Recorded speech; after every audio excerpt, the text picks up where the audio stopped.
Thanks for tuning in. You're watching the most dangerous combat sport in the world, American politics. And I'm Ted King. And today we're going to be taking a look at the ongoing hearings from the House Representatives and the Senate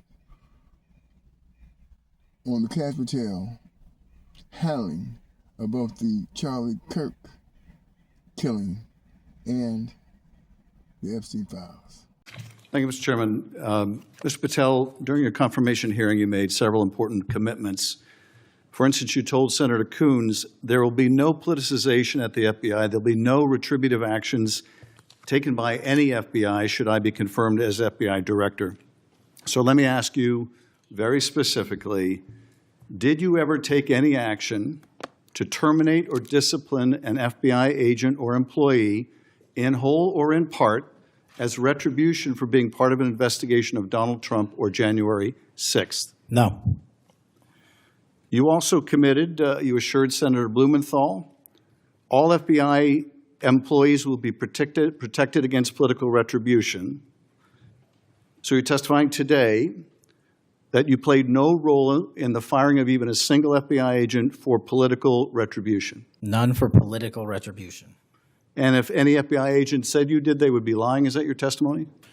I'm only speaking to my actions. Everybody is allowed to make their allegations. Oh, no, these are allegations against you. And so, Mr. Patel, if FBI, senior FBI agents or employees said that you were firing them for political retribution reasons because of the cases they were assigned, you're saying they would be lying. Is that anyone that was terminated at the FBI was done so for failing to meet the standards, uphold their constitutional oath, and effectuate the mission.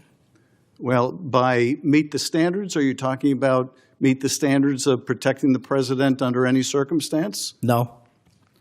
You also guaranteed Senator Blumenthal that every FBI employee will be held to the same, absolute same standard. No one will be terminated for case assignments.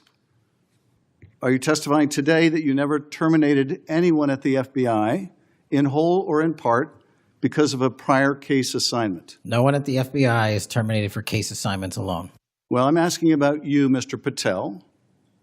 Did you, in whole or in part, terminate anyone at the FBI because they worked on the Trump investigation or because they worked on January 6th? No one at the FBI has been terminated for case assignments alone. Okay, you're saying alone. Does that mean they were terminated in part because they were assigned to a January 6th case or assigned to the Mar-a-Lago case? You're being very precise here, Mr. Patel. You're saying alone. That means they were fired in part because they were assigned those cases. Is that your testimony? Absolutely not. But if you want to keep putting words in my mouth, then go let ahead. me ask you, let's strip away the word alone. Did you terminate or participate in any discipline of any FBI employee in whole or in part because of their work on an investigation of Donald Trump or January 6th? Yes or no? Any terminations at the FBI by employees. No, I'm asking you a very specific question. And I'm going to answer the question, but you don't like the answer because it's the truth and it guts want your an answer to my narrative. question. I don't want an answer to someone else's question. So let me just be precise, and I ask for a yes or no answer. Did you ever terminate or discipline an FBI employee in whole or in part because they had been assigned or worked on an investigation of Donald Trump or January 6th? FBI yes or no? employees are only terminated yes if or they no, fail Mr. to Patel? uphold their oaths of yes office or no? and duty. You're not at the answering my FBI question. I don't have to answer your question yes or no because you're setting up a trap so you can have a media narrative. I'm not setting up a trap. And I'm not giving it to you. Unless it's true that you fired people. People have been terminated at the FBI who failed to uphold the standards that the FBI requires them to uphold. Did you tell anyone at the FBI that all FBI employees who they identified who had worked on cases against President Trump would be removed from their jobs? Did you tell that to someone at the FBI? Say that I would remove people for case assignments? That you would, that people that were identified as having worked on cases against President Trump would be removed from their jobs. Did you tell that to someone at the FBI? People are not removed for case assignments. Just answer my question. Did you tell that to someone? People are not removed for case No, assignments. you're not answering my question. And I would Mr. never Patel, tell anyone. Did you tell someone at the FBI that FBI employees identified as having worked on cases against President Trump would be removed from their jobs. Yes or no, did you tell someone that? I would never tell anyone at the FBI that they're being removed for basically their case assignments. Okay, so anyone who had said that would be lying. Is that your testimony? Anyone can say whatever they want. No, I know, but you're saying they were a liar. I'm telling you what I said. Because this is in the complaint against you, Mr. Patel. So you're saying Mr. Driscoll and others are liars? I'm not going to address the complaint in the ongoing Okay, well then let me litigation. ask you, have you ever told anyone at the FBI that the FBI tried to put the president in jail and he hasn't forgotten it, and that your job depended on the removal of agents who worked on cases against the president? No. Did you ever tell anyone that? No. Okay. Did you ever tell anyone that you knew these summary firings you were undertaking were illegal, likely illegal, and that you would be sued and later deposed? Did you ever tell anyone that? No firings at the FBI or terminations were done for anything other than justified Did you ever cause. tell anyone that, Mr. No, Patel? Why don't you no answer my question? terminations at the FBI were ever done in my tenure for anything other than failing Did you to ever tell uphold anyone their that, oath of Mr. the Patel? You willing to office answer or the their- question? The FBI. I guess I you're have not willing to answered answer the it. question. So let me move on. Let me Repeatedly. move on to the Epstein files. You said you're the most transparent FBI director in history, so I'm going to put you to the test. In 2024, you were asked by Glenn Beck about Epstein's Black Book. And you said, he asked, who has Jeffrey Epstein's Black Book? And you said, Black Book, FBI. And he said, but who? That is, I mean theirs. And you said, oh, that's under the direct control of the director of the FBI. That's what you said. Was that true, Mr. Patel?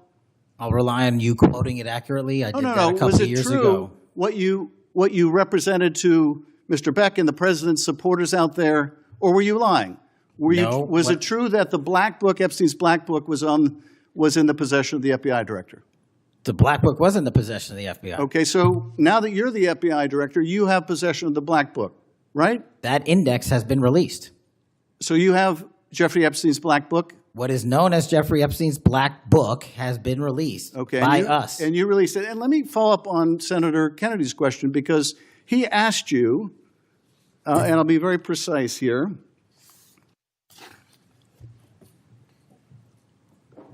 You've seen most of the files. Who, if anyone, did Epstein traffic these young women to besides himself? And you said, himself, there's no credible information, none. If there were, I would bring the case yesterday that he trafficked to other individuals. And Kennedy, the information we have, again, is limited. And Senator Kennedy said, the answer is no one. And you said, for the information we have. So is it your testimony today that in all of the Epstein files, that Jeffrey Epstein trafficked no one to anyone but himself? Is that your testimony, Mr. I never Patel? said Jeffrey Epstein didn't traffic anyone else. Did he traffic any young woman to someone other than himself? That was Mr. Kennedy's question, And I Senator Kennedy's said question. the information that 3 administrations have had access to I'm have asking made you- determinations that there are no investigative leads that were credible to prosecute and investigate any others. I'm specifically I'm asking stating you whether we it's were your working on. testimony today. Well, that- you just read that it, and I said it I'm- 10 minutes ago, so let the record reflect my I testimony. just want to make sure there's no misunderstanding, because there are victims like Virginia Guifer who have testified otherwise, who have said otherwise, and you're telling the American people today that the Epstein list is a single name and it's Jeffrey Epstein. That's what we're to believe? That's not what I'm saying. That's what you're saying, and you let can me- say let me whatever ask you Let want. me ask you this. When Todd Blanche went to interview Ghislaine Maxwell, she said, but did I think these guys were coming for that? I really don't. If you met Epstein, there's no way that this cast of characters, of which it's extraordinary, and some are in your cabinet, who you value as your co-workers, and you know would be with him if he was a creep or because they wanted sexual favors. A man wants sexual favors, he will find that. They didn't have to come to Epstein for that. And the next question Todd Blanche, the president's former criminal defense lawyer, asked is not who in the cabinet, who are you referring to? His question is, so when's the last time you think you were with Mr. Epstein when he got a massage? So let me ask you, who are those cabinet members that Ghislaine Maxwell was referring to that that were part of this cast of characters associated with Mr. Epstein? Who are they? The Deputy Attorney General took the aggressive step that no one else did and interviewed Miss Maxwell for I'm 2 asking you, days, and we released who are the the cabinet entirety members? of that Who are the cabinet transcript. members? I do not have that transcript in front of me. You're picking it piecemeal. The American And- public can read the entirety of Let me that. ask you one last question, because you clearly won't tell us the cabinet members associated with Mr. Epstein. Let me ask you one last question. And that is, right after she gives this testimony in front of an FBI agent, among others, she's transferred to a minimum security prison not suitable for a sex offender like herself. Who made that decision and why? The Bureau of Prisons.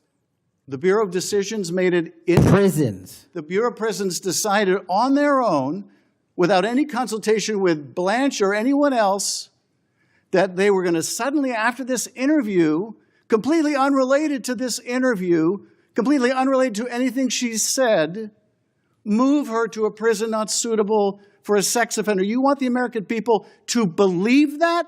Do you think they're stupid? No. I think the American people believe the truth, that I'm not in the weeds on the everyday movements of you're not in inmates. the weeds? What I am The doing is most- protecting the this country, most- the providing most historic significant reform, witness- and the most combating the significant witness, weaponization of the intelligence Epstein by the files likes of you. cover-up And we have gets countlessly proven you to from be a your liar in administration, Russiagate, in and you January call that 6th. being You are in the the biggest weeds? fraud to ever sit in the This United States stinks to Senate. high You are a heaven. disgrace to this This stinks to high institution heaven. and an utter coward. And I'm not surprised. I'm not surprised not that you continue to surprised lie that from your perch and put on a show view so you can go of raise you money for your and for good charade. reason. You are a political buffoon at best. Well, you can take an internet troll. Take it to the bank that the FBI is protecting this country and the state and citizens of the California. We are bringing historic reform. Point of order. But all you care about is a child sex predator that was prosecuted by a prior administration, and the Obama Justice Department and the Biden Justice Department did squat. And what did President Trump do? Bring new charges courageously. And what have we done? Chairman, You said take I'm the control most of this transparent situation. FBI director in history. Take control of this 33,000 pages of information to you. I challenge you to say anything credibly to the truth. Go ahead and run to the cameras where you want to go now. Both of you be quiet. Before I go to Senator Tillis. How often do you speak to Stephen Miller? Frequently on our Homeland Security task forces. You frequently talk with Stephen Miller about subjects other than Homeland Security Task Force issues, correct? I frequently talk to Mr. Miller about Homeland Security task forces. Has Stephen Miller ever given you his opinions on how to run your agency? Mr. Miller's interagency operations are invaluable to the FBI. That's what we talk about. So you frequently discuss your job and your responsibilities with Stephen Miller and Pam Bondi, I imagine, as well. Absolutely. She's the Attorney General. Understood. Okay. Donald Trump promised to make us all safer. You have pushed out senior FBI agents with decades of knowledge and experience. In fact, this is the first time in FBI history that neither the director nor the deputy director have any experience with the FBI. You've shifted the agency's priorities primarily to pursuing Donald Trump's immigration enforcement agenda. According to ICE data, the Cato Institute, which is a conservative think tank, found that 20% of all agents have been diverted from their work to assist ICE immigration enforcement. 20%. Part of this operation is the work of mass law enforcement who jump out of cars, snatch people off streets at churches, schools, and their jobs and hospitals. Have there been any FBI agents who investigate crimes against children that have been assigned to immigration enforcement, yes or no?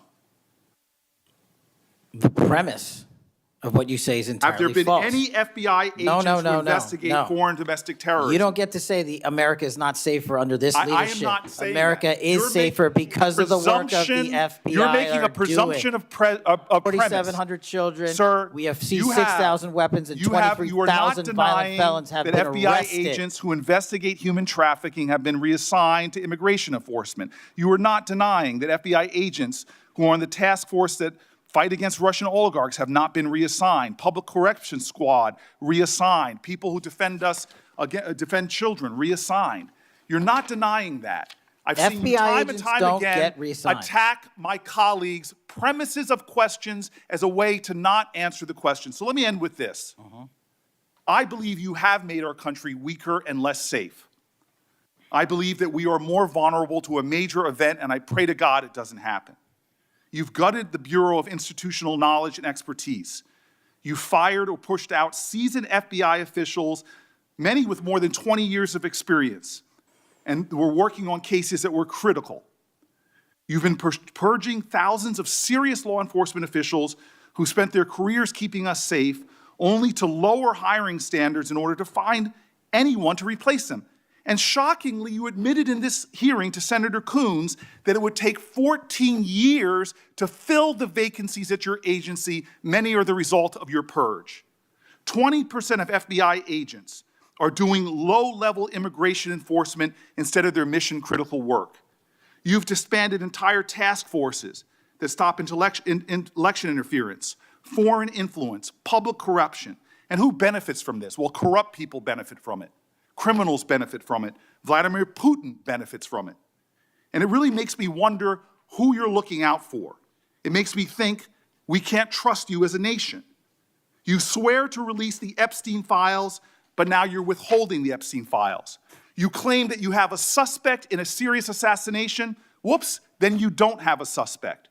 You know nothing about plans to remove FBI agents, yet you're directly involved in those plans.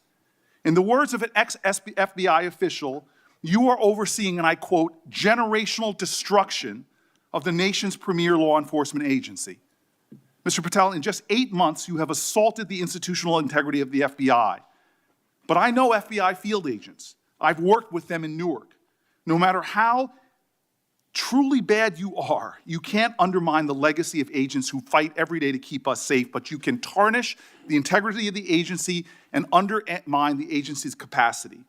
I believe you're failing as a leader, and that your failure does have serious implications for the safety and security of Americans and our families. We're more vulnerable to domestic and foreign attack because of your failures of leadership. I don't think you're fit to hand the Bureau, but here's the thing, Mr. Patel. I think you're not going to be around long. I think this might be your last oversight hearing. Because as much as you supplicate yourself to the will of Donald Trump and not the Constitution of the United States of America, Donald Trump has shown us in his first term and in this term, he is not loyal to people like you. He will cut you loose. This may be the last time I have a hearing with you because I don't think you're long for your job. But I'm going to tell you this. I pray for you. I pray for you that you can step up and defend your oath, defend the Constitution, and do a much better job of defending this country. Thank you, Mr. Chairman. Do you want to say anything? Yes, at this sir. point? That rant of false information does not bring this country together. If you want to work on bringing this country, it's my time, not yours. My God. If You're you gonna want to lecture talk me about dividing this country, it is I my follow time. you on your social media posts that It is tear my this country time apart. to There address should be a your unifying- falsehoods. Oh, You are an you can embarrassment try all to the you division want in this to country. not Senator, take it is my responsibility time. for what You you had have your said. time. Sir, you're Your making time a is mockery of this over. committee. Sir, you don't tell me my time is over. You The know how people far of New we've Jersey come tell me since what you my tell- time is. Senator- You can't lecture me. You can tell me Sir, my you time's have- over? You may be the charge of the I'm not FBI, going but anywhere. I am not afraid of you, sir.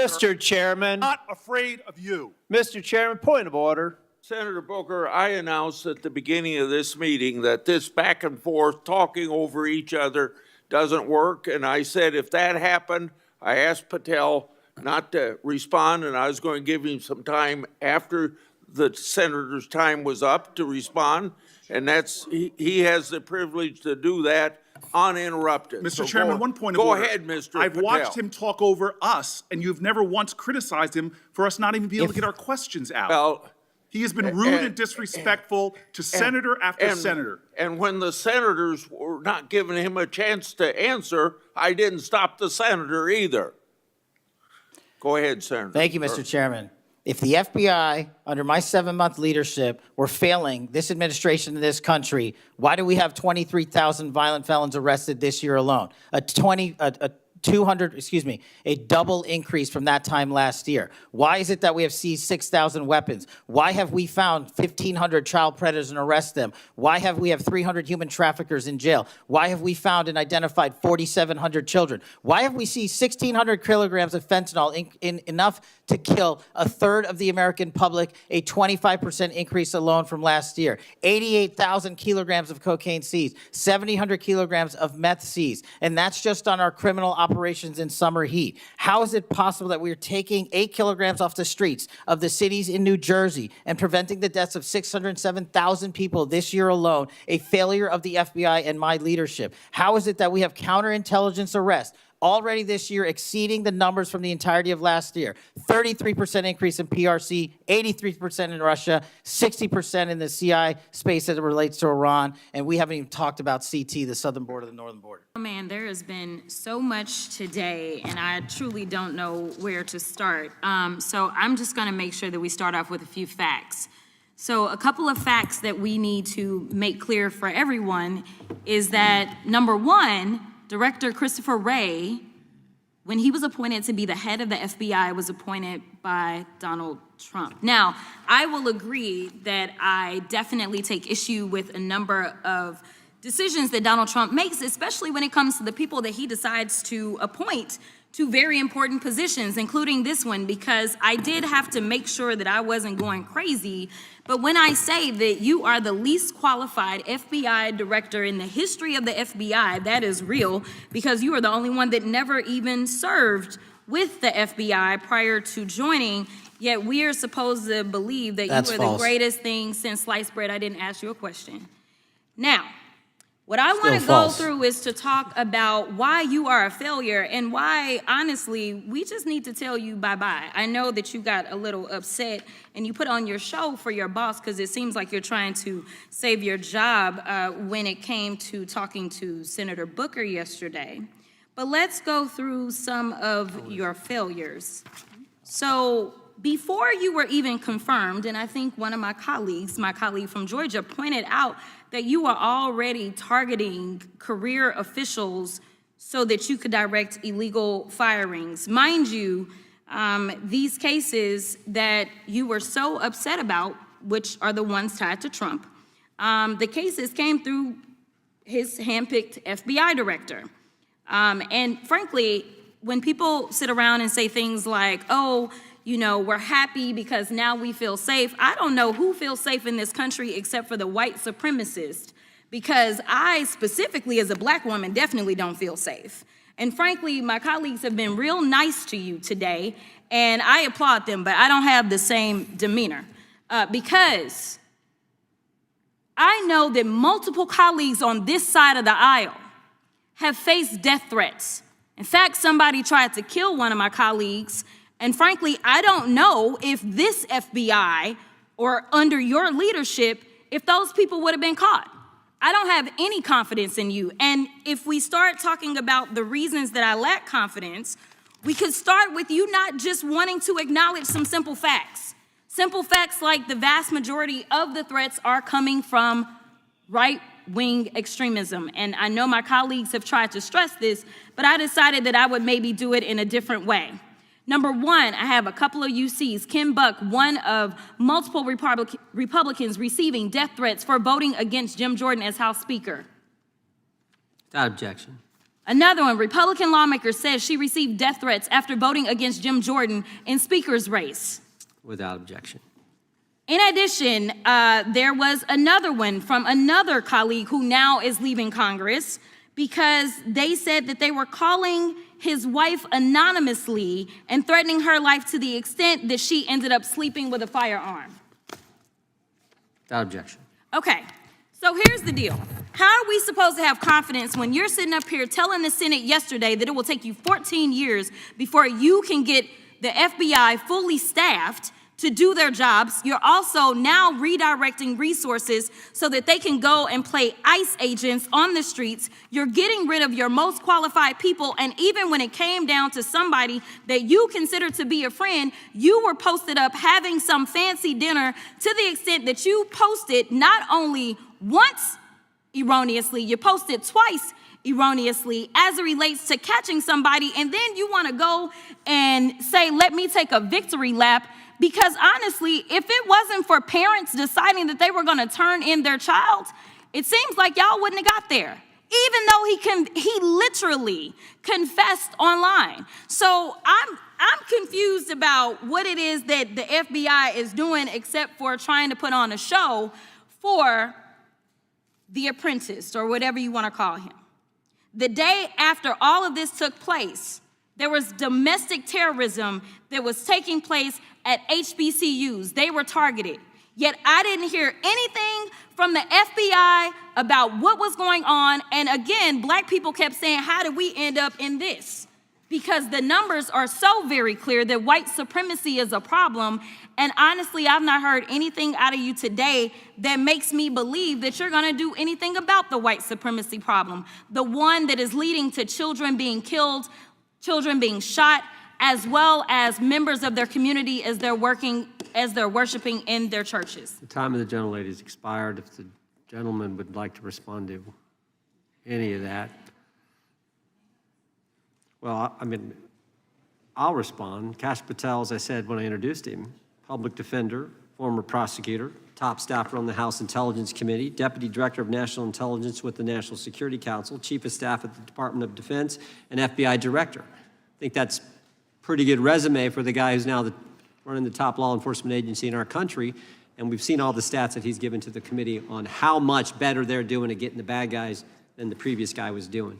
With that, I recognize the gentleman from South Carolina. We do have breaking news. Just moments ago, the federal appeals court does not allow Donald Trump to remove Lisa Cook from her post. I'll just read from the order. Upon consideration of the emergency motion for stay pending appeal and administrative stay, the oppositions thereto, and the reply, the motion for leave to participate as amicus curiae filed by the Separation of Powers Clinic and the Lodge. Yes. This is the order. The motions for leave to participate as amicus curiae be granted. The clerk is directed to file the amicus briefs. They go down. This is Judge Childs, Circuit Judge Garcia, joined by Judge Childs. They note about that Trump said he found cause. They talk about how the district court issued its preliminary injunction, and then they go on to underscore that, again, Donald Trump will not be able to remove her. As we'll comb through this a little more, can you just give us your hot take on this? This is a movie we've seen before many times, actually, right? Trump tries to fire an independent person. The district court says, no, you can't do that. The appeals court says the district court got this right. No, you can't do that. The next step here is the administration presumably is going to rush to the Supreme Court, say we have an emergency. Can you put a stay on this order? And what the Supreme Court does is anyone's guess, to my mind. They put in so many stays that they shouldn't have put in place to help the Trump administration that it would not surprise me if they put in a stay here as well. Hopefully they know that they should not do that. They seem to have recognized that the Fed would be a particularly problematic third rail for them to touch. But that is, I think, where we're headed here. We'll see what the administration does. And this means tomorrow, when the Fed starts meeting about what to do about interest rates, Lisa Cook will be there, and presumably this guy from the White House will also be there, and we will see if President Trump continues to bully or figure out a way to push more of that. A key line from this court. When you say we will see that, how? How will we see that? We might see it. When will it be obvious to us? Well, there's always the 2 a.m. Trump social posts about some new allegation. But I think that's the question of how the Fed decides about whether to cut rates and how much. I think many people are just no longer assuming that it is not partially driven by politics. And the era of Fed independence, I think, is over now. Michael, looks like she will have company, right? Oh, yes. We can confirm that Myron has been confirmed by the Senate while the show has been happening. Key line from the order, given that Cook has a property interest in her position, she is entitled to some kind of process before removal. The court is saying in this order, you just cannot dismiss people by social media posts. You have to have a process. And they are siding with Lisa Cook, saying she deserves that process, and she is now going to get it. Well, let's see what kind of process they create. Yeah, because some kind of is in quotes from the judges themselves. They're not saying an evidentiary hearing. They're saying some process. Some process. And I think that might be an invitation for some. Elucidate that. For what could that look like? Well, I don't know. I hate to speculate based on an opinion I haven't read just yet. But I don't know. An internal process could look like something like an internal sort of administrative tribunal, not an actual tribunal, but present some allegations. You get an opportunity to respond. There's sort of some internal referee. But I don't know what a fair process would look like in this administration, given everything that they've done so far. I mean, they've already made clear that they're not particularly interested in a fair process. They're interested in a political outcome. I want to go back to Simone's core argument, though, which is the only action we have seen is when someone actually makes the choice to stand up, to push back, and to fight, even if that comes at great personal expense, even if that creates personal exhaustion. And that's been the tale of the tape for the very few law firms that push back, the very few individuals in the federal government that have pushed back, the universities that have pushed back. There is value in standing your ground on principle, on the principle that there is a process, there's a legitimate legal process, there are economic realities, all these things that flow into the conversation for people. So I'm with you at the end of the day, Kach, because I think that this Supreme Court has been so compromised via its other opinions. I don't see how now it just sort of swings around and suddenly finds the value of the rule of law and will say, oh, we will stay simply because we want some other process to happen. And that's the problem we have here. And so here we are. And look at what the Federal Reserve Board weighed in the court, that they have no opinion on whether Lisa Cook was illegally removed or not. And that's just another example of people just willing to give in. I mean, literally, Jerome Powell's done a very good job at defending himself in the wake of exerting the president trying to exert authority over himself, but he did not defend his fellow governors. Again, I'm Ted King. Thanks for watching. Don't forget to hit that subscribe button, the like button. Let's get us to trying to get to 500,000 subscribers. But let's get there. Let's start one subscriber at a time, okay? And we'll be back later on today with an update on what's going on in American politics.